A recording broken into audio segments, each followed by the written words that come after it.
Class 9-এর Bangla বিষয়ের ওপর আজকের পাঠ নিরুদ্দেশ গল্প।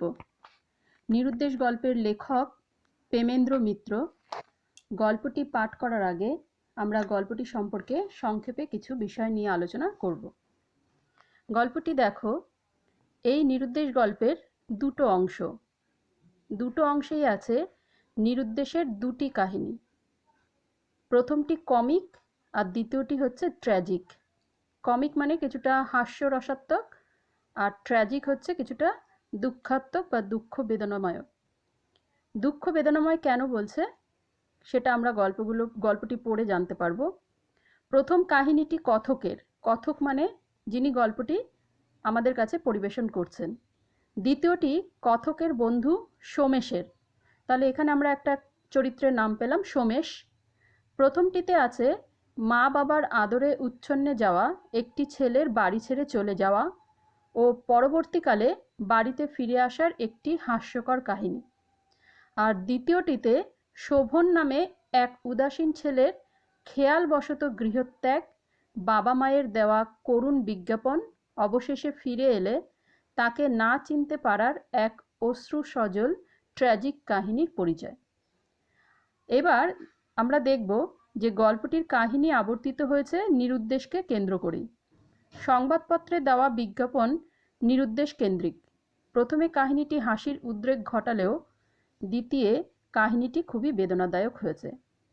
বিষয় কেন্দ্রিক এই গল্পের একটি সূক্ষ্ম ব্যঞ্জনা হলো শোভন তার মা বাবা ও অন্যান্য আত্মীয় পরিজনদের মন থেকে চিরদিনের জন্য নিরুদ্দেশ হয়ে গিয়েছিল। এই ভাবনা থেকেই গল্পটি কতটা সার্থক হয়েছে নামকরণ, সেটা আমরা গল্পটি পড়লেই বুঝতে পারবো। তাহলে শুরু করছি আজকের পাঠ, নিরুদ্দেশ গল্প। দিনটা ভারী বিশ্রী। শীতের দিনে বাদলার মতো এত অস্বস্তিকর আর কিছু বোধহয় নাই। বাদলার মতো, অতএব আমরা জানতে পারলাম যে সময়টা হচ্ছে শীতকাল, আর শীতকালে বৃষ্টি হলে সত্যি খুব অস্বস্তিকর হয়। বৃষ্টি ঠিক যে পড়িতেছে তাহা নয়, কিন্তু মেঘাচ্ছন্ন আকাশ ও ম্লান পৃথিবী কেমন মৃতের মতো অসাড় হইয়া আছে। সোমেশ হঠাৎ আজ আসিয়া না পড়িলে কেমন করিয়া দুপুরটা কাটাইতাম বলিতে পারি না, কিন্তু সোমেশও আজ যেন কেমন হইয়া আসিয়াছে। তাহলে কথকের কথায় আমরা বুঝতে পারলাম যে আজকের দিনটা খুব বিশ্রী। শীতকালেও বাদলা হচ্ছে, বৃষ্টি যে ঠিক পড়ছে তা নয়, আকাশ মেঘাচ্ছন্ন হয়ে আছে, আর পৃথিবীর সমস্ত পরিবেশটাই যেন কেমন মৃত অষাঢ়ের মতন পড়ে আছে। এই সময় কথকের বন্ধু সোমেশের উপস্থিতি। তবে সোমেশের মনটাও খুব একটা ভালো নেই, কারণ সোমেশ যেন আজ কেমন হয়ে আসিয়াছে এই কথা কথকের মুখ থেকে আমরা জানতে পারলাম। এরপর দেখো, খবরের কাগজটা দু একবার উল্টাইয়া পাল্টাইয়া সোমেশের সামনে ফেলিয়া দিয়া বললাম, একটা আশ্চর্য ব্যাপার দেখেছ? কি? আজকের কাগজে একসঙ্গে 7টা নিরুদ্দেশের বিজ্ঞাপন। তার মানে কথকের মুখ থেকে আমরা জানতে পারলাম যে বিজ্ঞাপনের 7টা নিরুদ্দেশের, খবরের কাগজে 7টা নিরুদ্দেশের বিজ্ঞাপন দেওয়া হয়েছে। এরপর দেখব, সোমেশ কোনো কৌতূহলী প্রকাশ করিল না। যেমন বসিয়া ছিল তেমনি উদাসীনভাবেই শুধু সিগারেটের ধোঁয়া ছাড়িতে লাগিল। অতএব এটুকু বোঝা যাচ্ছে যে বিজ্ঞাপন থেকে সোমেশের কোনো কৌতূহল উদ্রেক হলো না। নিস্তব্ধ ঘরের ভিতর ধোঁয়ার কুণ্ডলী শুধু ধীরে ধীরে পাক খাইতে খাইতে ঊর্ধ্বে উঠিতেছে, আর সমস্তই নিশ্চল স্তব্ধ। বাইরের অসারতা যেন আমাদের মনের ওপরও চাপিয়া ধরিয়াছে। অনেক সময় এটা হয় যে তুমি যদি কোনো একটা ঘটনা কারো সামনে উপস্থাপন করতে চাও কোনো একটা বিষয় নিয়ে, কিন্তু যে তোমার সঙ্গী সে দেখা গেল বিষয়টি নিয়ে কোনো কৌতূহলই দেখাচ্ছে না, তখন কিন্তু বিষয়টি অতটা আর জোরদার হয় না, বা আলোচনার যে খেই সেটাই হারিয়ে ফেলে। সেই অর্থেই বলছে যে সোমেশ যেহেতু কোনো কৌতূহলই প্রকাশ করলো না, উদাসীনভাবে সিগারেটের ধোঁয়া ছাড়তে লাগলো, তার ফলে কি হলো, ঘরের পরিবেশটা একেবারে স্তব্ধ আর যেন নিশ্চল অসাড় হয়ে গেল। নেহাতি একটা কিছু করিয়া এই অস্বস্তিকর স্তব্ধতা ভাঙিবার প্রয়োজনেই আরম্ভ করিলাম। নিরুদ্দেশের এই বিজ্ঞাপনগুলো দেখলে কিন্তু আমার হাসি পায়। অধিকাংশ ক্ষেত্রেই ব্যাপারটা কি হয় জানো তো? ছেলে হয়তো রাত করে থিয়েটার দেখে বাড়ি ফিরেছেন, এমন তিনি প্রায়ই ফিরে থাকেন আজকাল। খেতে বসবার সময় বাবা কয়েকদিন খোঁজ করেছেন, কোথায় গেলেন বাবু তোমার গুণধর পুত্রটি? লুকোনো পুঁজি থেকে মা বিকেলে ছেলের পেরাপিরিতে টাকা কটা বার করে দিয়েছেন, সুতরাং তিনি জেনে শুনে মিথ্যে আর বলতে পারেন না, চুপ করে থাকেন। অতএব এখানে দেখা যাচ্ছে সুকৌশলে বাবার কাছ থেকে মা তার ছেলেকে তার দোষ ঢাকতে চেষ্টা করছেন বা সাহায্য করছেন। বাবা বলে যান, এত রাত্রেও বাবুর আসবার সময় হলো না, আর বারে তো ফেল করে মাথা কিনেছেন, এবারও কি করে কৃতার্থ করবেন বুঝতেই পারছি। পয়সাগুলো আমার খোলামকুচি কিনা, তাই নবাব পুত্তুর যা খুশি তাই করছেন। দূর করে দেব, এবার দূর করে দেব। মানে এটা আকছার সব পরিবারেই দেখা যায় কম বেশি। এরকম পড়াশোনা না করা উচ্ছনে যাওয়া ছেলেরা বা মেয়েরা, সন্তানেরা কি করে না, রাত করে বাড়ি ফিরছে বা ঠিক মতন টিউশনিতে যাচ্ছে না, পড়াশোনায় দেদার ফাঁকি দিচ্ছে, আর সেইগুলো বাড়ির থেকেই তাদের কেউ না কেউ মদদ দিচ্ছে। তা বাবা তার ফাঁকা আওয়াজে বোঝাতে চাইছেন যে ছেলের প্রতি তিনি যথেষ্ট কড়া শাসন দেখাচ্ছেন। আদপেই সেটা কতটা, এটাও একটা প্রশ্নের ব্যাপার। যাই হোক, পরে দেখো, এই মৌখিক আস্ফালনেই হয়তো ব্যাপারটা শেষ হতে পারত, কিন্তু ঠিক সেই সময়ে গুণধর পুত্রের প্রবেশ। বাবা ঝোঁকটা আর কাটিয়ে উঠতে পারেন না। নিজের কাছে মান রাখবার জন্যেও তো কিছু বলতে হয়। কতটা রাগ দেখানো উচিত ঠিক করতে না পেরে বলার মাত্রাটা একটু বেশিই হয়ে পড়ে। শেষ পর্যন্ত বাবা বলেন, এমন ছেলের আমার দরকার নেই, বেরিয়ে যা। অভিমানী ছেলে আর কিছু না হোক, পিতৃদেবের এ আদেশ তৎক্ষণাৎ পালন করতে উদ্যত হয়। মা কোন দিক সামলাবেন বুঝতে না পেরে কাতরভাবে শুধু বলেন, আহা, খাওয়া দাওয়ার সময় কেন এসব বলো তো, পরে বললেই তো হতো। বাবা এবার মার ওপর মারমুখী হয়ে ওঠেন। তোমার আশকারাতেই তো উচ্ছন্নে গেছে, মাথাটি তো তুমিই খেয়েছো আদর দিয়ে। মা আঁচলে চোখ মোছেন। ছেলে বিশাল পৃথিবীতে নিরুদ্দেশ যাত্রায় বেরিয়ে পড়ে। পরের দিন ভয়ানক কাণ্ড। মা সেই রাত থেকে দাঁতে কুটি কাটেননি। আজকের দিনও বিছানা থেকে উঠবেন মনে হয় না। বাবারও হয়তো রাত্রে ঘুম হয়নি, কিন্তু সে কথা প্রকাশ করবেন কোন মুখে? কোন মুখে মানে, উনি যেহেতু ওনার বকার ফলে যেহেতু ছেলে বাড়ি ছাড়া হয়েছে, তাই এখন যদি উনি কোনো শোক প্রকাশ করেন বা ওনার মনের দুঃখটাকে প্রকাশ করে ফেলেন, তাহলে তো ওনাকেই সবাই কথা শোনাবে। তাই নিজের দুর্বলতাটা কিছুতেই উনি প্রকাশ করতে চাইছেন না। গৃহিণীকে ধমক দিয়ে বলেন, মিছিমিছি প্যান প্যান করো না, অমন ছেলে যাওয়াই ভালো। মার কান্না আবার উচ্ছ্বসিত হয়ে ওঠে। বাবা এবার দাঁত খিচিয়ে বললেও নিজের মনের আশার কথাটাই বোধহয় জানান, তাও গেলে তো বাঁচতাম, এবেলাই দেখো সুরসুর করে আবার ফিরে আসবে, এমন বিনি পয়সার হোটেলখানা পাবে কোথায়? মা এবার অশ্রুসিক্ত স্বরে বলেন, এই দারুণ শীতে কাল সারা রাত কোথায় রইল কে জানে, কি করে বসে তা আমার তাই ভয়। মানে এখানে দেখা যাচ্ছে যে মায়েরা যে দয়াময়ী, মায়েদের মনে যে সন্তানের জন্য চিরকালীন যে চিন্তা, যে আশঙ্কা, যে এই বুঝি কোনো বিপদ ঘটলো, এই বুঝি কোনো শরীর খারাপ হলো, এই বুঝি বাছা আমার না খেয়ে রইলো, তা এই যে আদর স্নেহ, এগুলো মায়েদের মধ্যেই বেশি প্রকাশ পায়। তা বাবা যতই রাগ দেখিয়ে বলেন না কেন যে দেখবে ঠিকই ফিরে আসবে, যাবে কোথায়, কিন্তু মায়ের মন কিছুতেই মানছে না। আচ্ছা, পরের পৃষ্ঠায় দেখো, হ্যাঁ ভয়। বাবা কথাটাকে ব্যঙ্গ করেই উড়িয়ে দিতে চান। তোমার ছেলে কিছু করেনি গো, কিছু করেনি, দিব্যি আছে কোনো বন্ধুর বাড়ি, অসুবিধে হলেই এসে দেখা দেবে। মার কান্না তবু থামে না। কিরকম অভিমানী জানো তো? বিরক্ত হতে বাবা বেরিয়ে যান।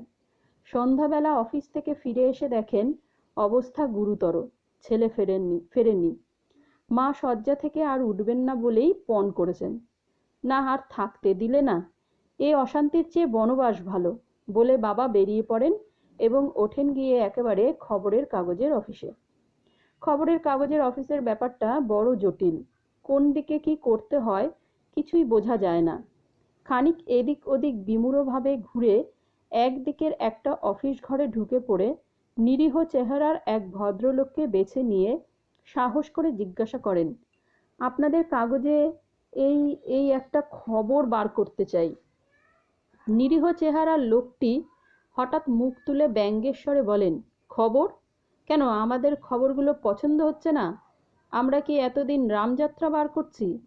বাবা একটু হতভম্ব হয়ে একবার অসহায়ভাবে চারিদিকে তাকান।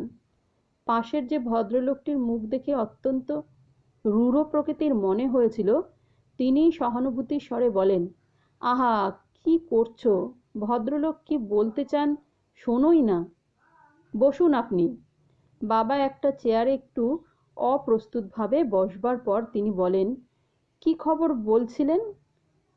আজ্ঞে, ঠিক খবর নয়, এই এই একটু বিজ্ঞাপন। বিজ্ঞাপন?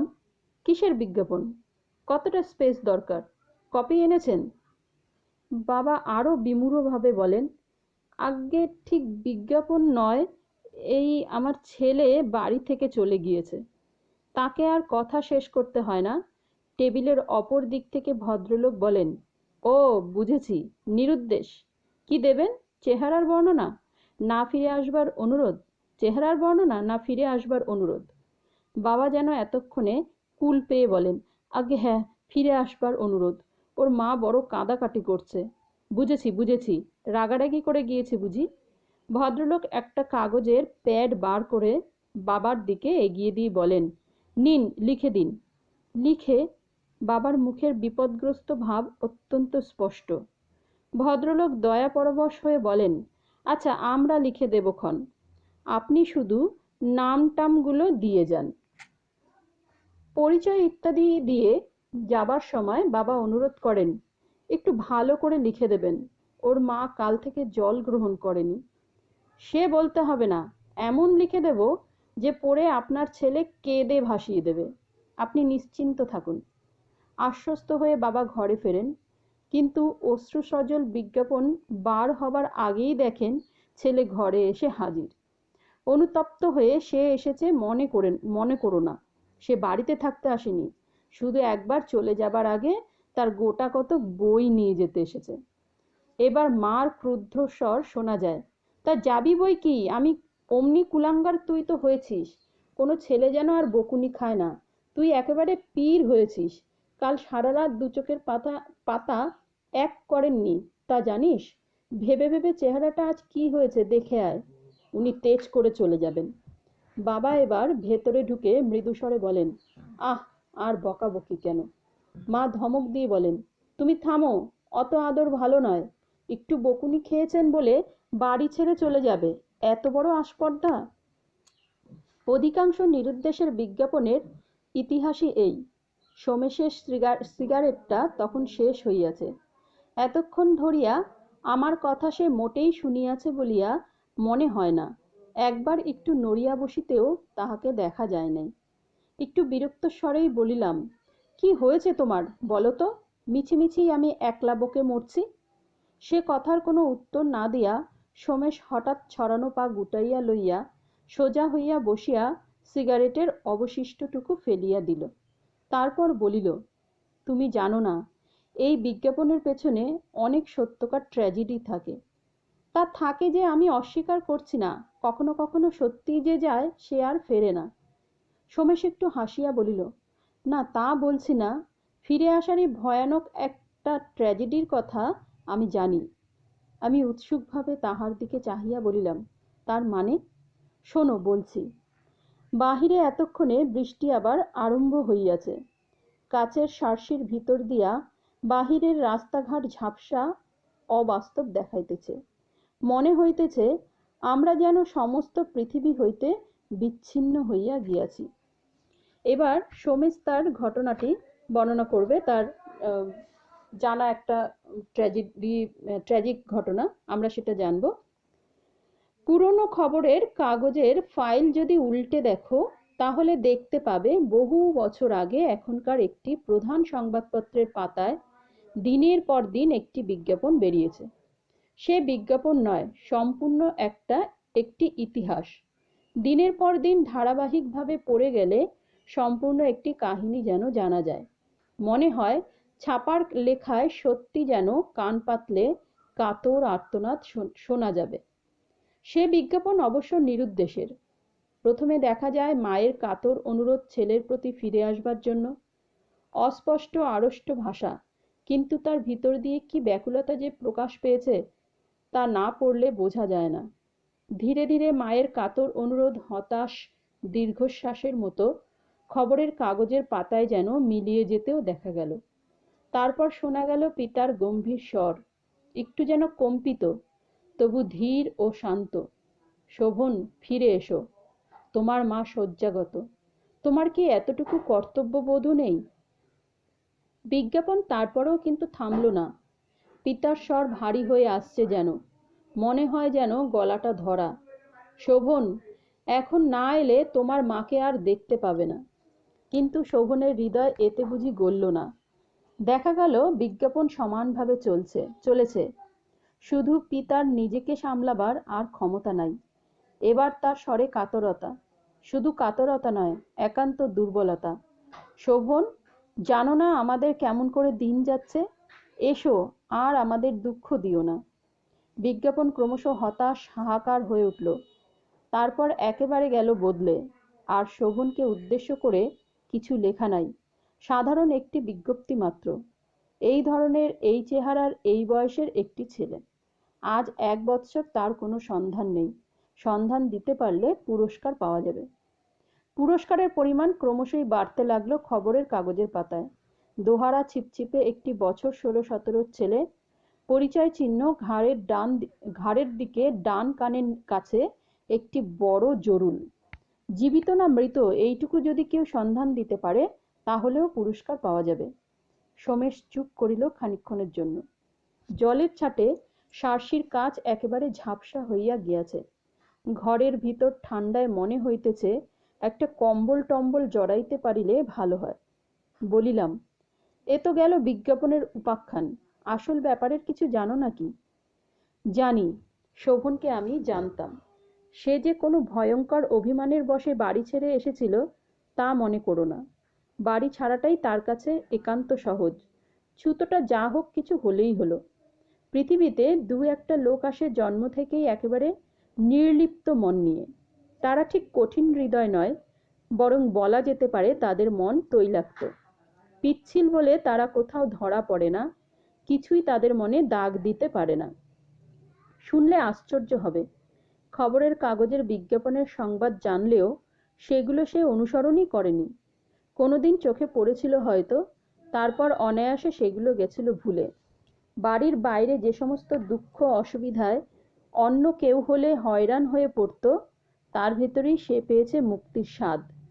অন্য কেউ যাই ভাবুক, সে নিজেকে একটি ছোট সংসারের আদরের ছেলে হিসেবে শুধু ভাবতে পারেননি।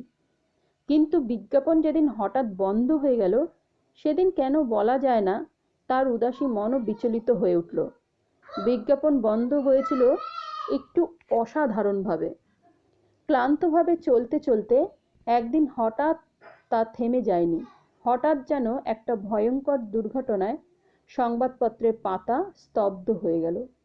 শোভনের চেহারার বর্ণনার বদলে হঠাৎ একদিন দেখা গেল, শোভন, তোমার মার সঙ্গে আর তোমার বুঝি দেখা হলো না? তিনি শুধু তোমারই নাম করছেন এখনো। তারপর আর কোনো বিজ্ঞাপন দেখা গেল না। প্রায় 2 বৎসর তখন কেটে গেছে। শোভন একদিন হঠাৎ গিয়ে হাজির তার দেশে। একটা ব্যাপারে শোভনের প্রকৃতির খানিকটা পরিচয় পাবে, সে কথাটা আগে বলিনি। শোভন সাধারণ মধ্যবিত্ত ঘরের ছেলে নয়। সম্পন্ন বললেও তাদের ঠিক বর্ণনা করা হয় না। তাদের প্রাচীন জমিদারি অনেক দুর্দিনের ভিতর দিয়ে এসেও তখনও তেমন ক্ষয় পায়নি। শোভনই তার একমাত্র উত্তরাধিকারী। সোমেশ একটু থামতেই আমি বললাম, যাক, শেষটুকু আর না বললেও চলবে, বুঝতে পেরেছি। সোমেশ একটু হাসিয়া কোনো উত্তর না দিয়া বলিয়া চলিল, 2 বছর স্বাধীন জীবনের দুঃখ কষ্ট গায়ে না মাখলেও তার ছাপ শোভনের ওপর তখন পড়েছে। 2 বছরে সে অনেক পরিবর্তিত হয়েছে, কিন্তু তাই বলে তাদের কর্মচারীরা তাকে চিনতে পারবে না এতটা আশঙ্কা করেনি। শোভন দেশে পৌঁছে সোজাসুজি তাদের বাড়ি ঢুকেছিল। প্রথমে তাকে বাধা দিলেন তাদের পুরনো নায়েব মশাই। কাকে চান? শোভন হেসে বললে, কাউকে না, বাড়িতে যেতে চাই। নায়েব মশাই তার দিকে খানিক তীক্ষ্ণ দৃষ্টিতে তাকিয়ে থেকে তারপর একটু স্মিতহাস্যে বললেন, ও, কিন্তু এত তাড়াতাড়ি কেন? আসুন, বাড়িতে একটু বিশ্রাম করুন। শোভন অবাক হয়ে বললে, সে কি? কি হয়েছে নায়েব মশাই? না না, হয়নি কিছু। মা ভালো আছেন? শোভনের প্রশ্নে এবার সত্যি ব্যাকুলতা ছিল। নায়েব মশাই তেমনি অদ্ভুত হাসি হেসে বললেন, ভালো আছেন বই কি, আসুন আসুন আমার সঙ্গে। শোভন তবু বললে, কিন্তু ভেতরে গেলেই তো হয়। নায়েব মশাই একটু যেন কঠিন স্বরে বললেন, না, হয় না, আপনি আমার সঙ্গে আসুন। শোভন রীতিমতো বিমূঢ় অবস্থায় আবার নায়েব মশাইকে অনুসরণ করে বাড়িতে গিয়ে উঠল। 2 বছর সেখানে কিছু কিছু পরিবর্তন হয়েছে। পুরনো সরকার তাদের নেই। নতুন 2টি লোক সেখানে বসে খাতা লিখছে। তার পরিচিত বৃদ্ধ খাজাঞ্চি মশাইকে দেখে সে যেন আশ্বস্ত হলো। নায়েব মশাই তাকে একটা চেয়ারে বসতে বলে খাজাঞ্চি মশাইকে উদ্দেশ্য করে বললেন, ইনি ভেতরে যেতে চাইছেন। শোভনের কাছে নায়েব মশাইয়ের গলার স্বর কেমন যেন অস্বাভাবিক মনে হলো। খাজাঞ্চি মশাই নাকের ওপরকার চশমাটা একটু আঙুল দিয়ে তুলে তার দিকে চেয়ে বললেন, ও, ইনি আজই এসেছেন বুঝি? তার মানে কি? ইনি আজই এসেছেন মানে হচ্ছে এর আগেও নিশ্চয়ই এনার মতোই আরো অনেকেই এসেছেন, সেই কথাটাই এখানে প্রকাশ পাচ্ছে। তারপর দেখো, হ্যাঁ, এই মাত্র। শোভন এবার অধীরভাবে বলে উঠল, আপনারা কি বলতে চান স্পষ্ট করে বলুন। মার কি কিছু হয়েছে? বাবা কেমন আছেন? চারিধারের সবকটা দৃষ্টি তার উপর অদ্ভুতভাবে নিবদ্ধ। খানিকক্ষণ সকলেই নীরব। তারপর নায়েব মশাই বললেন, তারা সবাই ভালো আছেন, কিন্তু এখন তো আপনার সঙ্গে দেখা হবে না। এবার শোভন ক্রুদ্ধ হয়ে উঠল, কেন দেখা হবে না? আপনাদের কি মাথা খারাপ হয়েছে? আমি চললুম। শোভন উঠল, কিন্তু নায়েব মশাই দরজার কাছে সামান্য কিছু এগিয়ে গিয়ে শান্তভাবে বললেন, দেখুন, মিছিমিছি কেলেঙ্কারি করে কোনো লাভ নেই, তাতে ফল হবে না কিছু। হঠাৎ শোভনের কাছে সমস্ত ব্যাপারটা ভয়ঙ্করভাবে স্পষ্ট হয়ে উঠল। সে বিস্মিত কণ্ঠে বলল, আপনারা কি আমাকে চিনতে পারছেন না? সকলে নীরব। আমি শোভন, বুঝতে পারছেন না? আমি শোভন। নায়েব মশাই এবার বললেন, আপনি একটু দাঁড়ান, আমি আসছি। পাশের ঘরে গিয়ে টেবিলের একটা ড্রয়ার খুলে তিনি একটা জিনিস এনে শোভনের হাতে দিলেন। তারই একটা পুরনো ফটো, সাধারণভাবে তোলা, এখন অস্পষ্ট হয়ে এসেছে একটু। নায়েব মশাই বললেন, চেনেন একে? শোভন বিস্মিত কণ্ঠে বললে, এ তো আমারই ফটো, দেখুন ভালো করে আপনারাই মিলিয়ে। না, এ অসহ্য। চুলগুলি মুঠি মুঠি করে ধরে সে বসে পড়ল। নায়েব মশাই তার সঙ্গে বসে বললেন, দেখুন, কিছু মনে করবেন না, আপনার সঙ্গে একটু মিল আছে সত্যি, কিন্তু এর আগে আরও দুজনের সঙ্গে ছিল, মায় জরুল পর্যন্ত। আমাদের এ নিয়ে গোলমাল করতে মানা আছে, আমরা কিছু হাঙ্গামা করব না, আপনি এখন চলে যেতে পারেন। শোভন উদ্ভ্রান্তভাবে সকলের দিকে চেয়ে দেখল। সকলের দৃষ্টিতে অবিশ্বাস। কাতরভাবে বলল, একবার শুধু আমি মা বাবার সঙ্গে দেখা করব। আপনারা বিশ্বাস করছেন না, কিন্তু একবার আমায় শুধু দেখা করতে দিন। নায়েব মশাই হতাশভাবে হাতের ভঙ্গি করে বললেন, শুনুন তাহলে, 7 দিন আগে শোভন মারা গেছে। তার মৃত্যুর খবর আমরা পেয়েছি। শোভন এই অবস্থাতে না হেসে পারলে না। বললে, কেমন করে মারা গেল? তার কণ্ঠস্বরের বিদ্রূপ উপেক্ষা করে নায়েব মশাই বললেন, মারা গিয়েছে রাস্তায় গাড়ি চাপা পড়ে অপঘাতে। নামধাম পরিচয় পাওয়া সম্ভব হয়নি, কিন্তু যারা দুর্ঘটনার সময় উপস্থিত ছিল তাদের কয়েকজন খবরের কাগজে আমাদের বিজ্ঞাপন দেখে আমাদের সব কথা জানিয়েছেন। হাসপাতালেও আমরা খবর নিয়েছি, সেখানকার ডাক্তারের বর্ণনাও আমাদের সঙ্গে মিলে গিয়েছে। মানে তারা ধরেই নিয়েছেন যে শোভন এখন আর বেঁচে নেই, এখন যে এসছে সেই শোভনেরই নাম ভারিয়ে কোনো পয়সা হাতানোর তাগিদে বা কোনো সুযোগ নেওয়ার জন্যই উপস্থিত হয়েছে। ঠিক আছে, আমরা পড়তে থাকি, দেখা যাক ঘটনা কত দূর এগোয়। শোভন এরপর কি করতো বলা যায় না, কিন্তু সেই সময় দেখা গেল তার বাবা বাড়ি থেকে বেরুচ্ছেন। মানুষের সঙ্গে ঝড়ে ভাঙা গাছের যে এতদূর সাদৃশ্য হতে পারে, সাহিত্যের উপমা পড়েও কখনো তার মনে হয়নি। তার চলার গতিতে পর্যন্ত যেন ভয়ঙ্কর দুর্ঘটনার পরিচয় আছে। মানে মানুষটা যেন একেবারে ঝড় হয়ে যাওয়ার পরে একটা শক্ত সমর্থক গাছও যেমন বিধ্বস্ত ভেঙে চুরে একাকার হয়ে যায়, তার বাবারও যেন ততটাই পরিবর্তন সে দেখতে পেল। সকলে কিছু বুঝে উঠবার আগেই শোভন দৌড়ে ঘর থেকে বার হয়ে গেল। নায়েব ও কর্মচারীরা ব্যাপারটা বুঝে যখন তার পিছু নিলে, তখন সে বাবার কাছে গিয়ে উপস্থিত হয়েছে। বাবা! বৃদ্ধ থমকে দাঁড়ালেন। সে মুখের বেদনাময় বিমূঢ়তা শোভনের বুকে ছুরির মতো বিঁধল। বাবা, আমায় চিনতে পারছো? বৃদ্ধ স্খলিত পদে এক পা এগিয়ে আবার থমকে গেলেন। প্রবল ভাবাবেগ তাঁর বার্ধক্যের শিথিল মুখকে বিকৃত করে দিচ্ছে। তখন নায়েব মশাই ও কর্মচারীরা এসে পড়েছেন। বৃদ্ধ কম্পিত হাত তুলে কম্পিত স্বরে বললেন, কে? নায়েব মশাই শোভনের কাঁধে দৃঢ়ভাবে হাত রেখে বললেন, না, কেউ না, সেই সেবারের মতো, এই নিয়ে 3 বার হলো। একজন কর্মচারী বললে, আমরা আসতে দিইনি, হঠাৎ আমাদের হাত ছাড়িয়ে। বৃদ্ধ তাকে থামিয়ে বললেন, কিছু বলো না, চলে যেতে দাও। বৃদ্ধ শেষবার শোভনের দিকে কাতরভাবে চেয়ে আবার ঘরের দিকে ফিরলেন। শোভন স্তব্ধ হয়ে দাঁড়িয়ে রইল। নায়েব মশাই তাকে কি বলছিলেন অনেকক্ষণ সে কিছু শুনতে পায়নি। কখন সে আবার বারবাড়িতে এসে বসেছে তাও তার মনে নেই। আচ্ছন্নতা তার কাটল খানিক বাদে। ভেতর বাড়ি থেকে একজন কর্মচারী নায়েব মশাইকে এসে কি বলছে। নায়েব মশাই তাকে কি বলছেন ঠিক শোনা যাচ্ছে না। না, এইবার বোঝা যাচ্ছে। নায়েব মশাইয়ের হাতে অনেকগুলো টাকার নোট। কণ্ঠস্বরে তার মিনতি, শোভনকে একটা কাজ করতে হবে। বাড়ির কর্ত্রী মুমূর্ষু, ছেলের মৃত্যু সংবাদ তিনি শোনেননি, তাকে কিছু জানানো হয়নি। এখনো তিনি তাকে দেখবার আশা করে আছেন। সেই জন্যই বুঝি তিনি মৃত্যুতেও শান্তি পেতে পাচ্ছেন না। শোভনকে তার হারানো ছেলে হয়ে একবার দেখা দিতে হবে।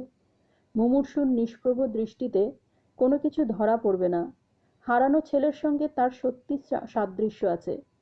মৃত্যুপথযাত্রীকে এই শেষ সান্ত্বনাটুকু দেবার জন্যে জমিদার নিজে তাকে কাতর অনুরোধ জানিয়েছেন। তার এতে কোনো ক্ষতি নেই। নায়েব মশাই নোটের তাড়াটা শোভনের হাতে গুজে দিলেন। সোমেশ চুপ করিল। খানিকক্ষণ বাইরের বৃষ্টির শব্দ ছাড়া আর কোনো শব্দ নাই। আমি অবশেষে বলিলাম, সোমেশ, তোমার কানের কাছে একটা জরুল আছে। সোমেশ হাসিয়া বলিল, সে জন্যেই গল্প বানানো সহজ হলো। কিন্তু কেন বলা যায় না, শীতের বাদলের এই শীতল প্রায় অন্ধকার অস্বাভাবিক অপরাহ্নে তার হাসিটাই বিশ্বাস করিতে আমার প্রবৃত্তি হল না। তার মানে এইটুকু আমরা বুঝতে পারছি যে এখানে সোমেশ হয়তো সেই শোভনের শোভন বলেই ধরা যেতে পারে সোমেশকে, যে যার সাথেই ঘটনাটা ঘটেছিল, হয়তো এখন নাম পাল্টে সে পুরো নির্দোষের কাহিনীটি এখানে কথকের কাছে উপস্থাপন করলো। তা যদি আমরা একটু চিন্তা করে দেখি যে সত্যি ব্যাপারটা খুব প্যাথেটিক, যে বাড়ির ছেলে, সে নিজের পরিচয় দেওয়া সত্ত্বেও তাকে কেউ চিনতে পারছে না। এমনকি তার মৃত্যু পথযাত্রী মায়ের কাছে শেষবারের জন্য তাকে সেই শোভনের পরিচয় নিয়েই সেজে যেতে হবে, কিন্তু সে নিজেই তো শোভন, সেটা কিছুতেই সে প্রমাণ করতে পারছে না। তাহলে এর থেকে কষ্ট আর কি হতে পারে? তাই প্রত্যেকটা সন্তানের প্রতি মানে সবারই একটা এই গল্পটার মধ্যে দিয়ে একটা মেসেজ প্রেমেন্দ্র মিত্র দিতে চেয়েছেন, যে আর যাই করো, বাড়ি ছেড়ে ওরকম গৃহত্যাগী হয়ে বাবা মাকে কষ্ট দিলে, যখন সত্যি তাদের আর ছেলের প্রতি বা সন্তানের প্রতি আশা থাকে না, তখন সেই সন্তান যদি ভালো হয়ে ফিরে আসে, সেই ভালো হওয়াটা অনেক সময় হয়তো তার পক্ষে ভালো হয় না, বরঞ্চ আরো কষ্টকর বেদনাদায়কই হয়ে ওঠে। তাহলে আমরা প্রত্যেকেই মাথায় রাখবো যে বাবা মার মনে কখনো আমরা কষ্ট দেব না। বাড়িতে যারা গুরুজন, তাদের অন্তত ভাবাবেগগুলোকে, তাদের মনের যে ইচ্ছেগুলোকে, সেগুলোকে আমরা প্রাধান্য দেব। তারা তো আমাদের ভালোর জন্যই শাসন করবেন। সন্তানের ভালো প্রত্যেকটা বাবা মাই চান। সুতরাং তাদের সেই ভাবনাকে আমরা অবশ্যই গুরুত্ব দেব। অবশ্যই আমাদের হয়তো সাময়িক খারাপ লাগবে, কিন্তু আমরা এইটুকু বুঝবো যে আমাদের এই খারাপ লাগাটা চিরকালীন হবে না। বাবা মার শাসন আমাদেরকে আমাদের জীবনে প্রতিষ্ঠিত হতে আরো অনেক বেশি সাহায্য করবে। ঠিক আছে, তাহলে নিরুদ্দেশ গল্পটা খুব ভালো একটা গল্প। আমরা এই গল্প পড়ার পরে যে সমস্ত প্রশ্নগুলো হতে পারে সেই সম্ভাব্য প্রশ্নগুলো আমরা তৈরি করে রাখবো, পরবর্তীকালে সেইগুলো নিয়েও আলোচনা করব। ঠিক আছে, আজকে এই পর্যন্তই। সবাই সুস্থ থেকো, ভালো থেকো।